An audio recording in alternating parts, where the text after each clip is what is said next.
সীমান্তে চোরাকারবারিদের সহযোগিতা ও মাদক ব্যবসার সঙ্গে সম্পৃক্ততার অভিযোগে স্বরাষ্ট্র মন্ত্রণালয়ের তালিকায় থাকা আখাউড়া থানার সেই বিতর্কিত ওসি মোশাররফ হোসেন তফাদারকে অবশেষে ক্লোজ করা হয়েছে। শনিবার রাতেই তাকে জেলা পুলিশ লাইনে সংযুক্ত করা হয়।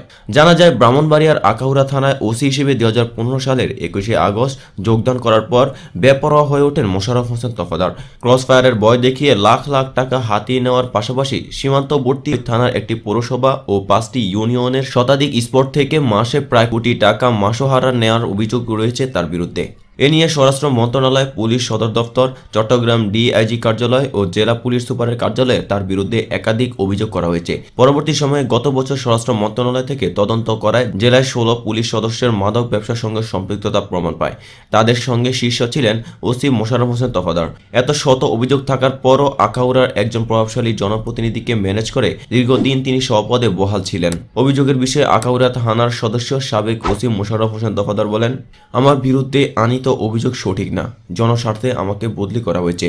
এছাড়া আখাউড়া থানায় তো অনেকদিন চাকরি করলাম। এ ব্যাপারে ব্রাহ্মণবাড়িয়ার পুলিশ সুপার মোহাম্মদ আনোয়ার হোসেন খান জানান, ওসি মোশাররফ হোসেন তফাদারকে প্রত্যাহার করে পুলিশ লাইনে সংযুক্ত করা হয়েছে। এদিকে বেসরকারি খাতে আরও 3টি নতুন ব্যাংক অনুমোদন দেওয়ার সিদ্ধান্ত নেওয়া হয়েছে। রোববার বিকালে অনুষ্ঠিত বাংলাদেশ ব্যাংকের পরিচালনা পর্ষদের সভায় এই সিদ্ধান্ত হয়েছে। ব্যাংকগুলো হচ্ছে বাংলা ব্যাংক, সিটিজেন ব্যাংক এবং পিপলস ব্যাংক। একই সঙ্গে এসব ব্যাংকের পরিশোধিত মূলধনের পরিমাণ 400 কোটি থেকে বাড়িয়ে 500 কোটি টাকা করা হয়েছে। বাংলাদেশ ব্যাংক সূত্রে এসব তথ্য জানা গেছে। সূত্র জানায়, প্রচলিত নিয়ম অনুযায়ী এসব ব্যাংকের নামে ব্যাংক ব্যবসা পরিচালনা করার জন্য বাংলাদেশ ব্যাংক থেকে সম্মতিপত্র বা লেটার অব ইনস্ট্যান্ট ইস্যু করা হবে।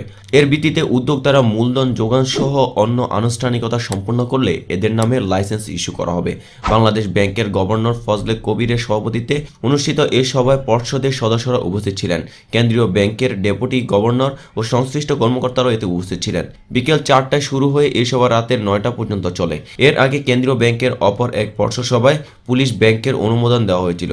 রোববার সিদ্ধান্তের ফলে বেসরকারি খাতের 4টি ব্যাংকেরই অনুমোদন দেওয়া হলো। সূত্র জানায়, বাংলা ব্যাংকের মালিকানায় রয়েছেন বেঙ্গল গ্রুপ অব ইন্ডাস্ট্রিজ। গ্রুপের চেয়ারম্যান হচ্ছেন আওয়ামী লীগ এমপি মোর্শেদ আলম। একই গ্রুপের ভাইস চেয়ারম্যান হচ্ছেন জসিম উদ্দিন, তিনি বাংলা ব্যাংকের পর্ষদ চেয়ারম্যান। পিপলস ব্যাংকের পর্ষদ চেয়ারম্যান হচ্ছেন আওয়ামী লীগের যুক্তরাষ্ট্র শাখার নেতা এম.এ. কাশেম এবং সিটিজেন ব্যাংকের চেয়ারম্যান হচ্ছেন আইনমন্ত্রী আনিসুল হকের মা জাহানারা হক। সূত্র জানায় বেঙ্গল কমার্শিয়াল ব্যাংকের উদ্যোক্তা পরিচালক 3 জনের বিষয়ে উচ্চ আদালতে করা সংক্রান্ত মামলা চলছিল।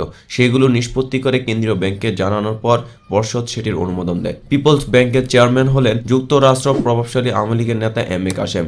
এই ব্যাংকের উদ্যোক্তা এম.এ. কাশেমের বিদেশে কী পরিমাণ সম্পত্তি রয়েছে তা পররাষ্ট্র মন্ত্রণালয়ে জমা দেওয়ার নিয়ম রয়েছে। পররাষ্ট্র মন্ত্রণালয়ের মাধ্যমে সেটি বাংলাদেশ ব্যাংকে পাঠানোর ফলে পর্ষদ এর অনুমোদন দেওয়ার সিদ্ধান্ত নিয়েছে। সিটিজেন ব্যাংকের প্রস্তাবে কিছু ঘাটতি ছিল, সেগুলো ঠিকঠাক করে উপস্থাপন করতে নির্দেশ দেওয়া হয়েছিল। সেগুলো ঠিক করে আবার উপস্থাপন করায় এবার নীতিগত অনুমোদন দেওয়া হয়েছে। এর আগে এই 3টি ব্যাংকই বাংলাদেশ ব্যাংকের পর্ষদে উঠেছিল, কিন্তু তাদের ওইসব ঘাটতি থাকায় অনুমোদন দেওয়া হয়নি। এগুলো ঠিক করে কেন্দ্রীয় ব্যাংকে জমা দেওয়ার পর কেন্দ্রীয় ব্যাংক সেগুলো পর্যালোচনা করে অনুমোদন দেওয়ার সিদ্ধান্ত নেওয়া হয়েছে।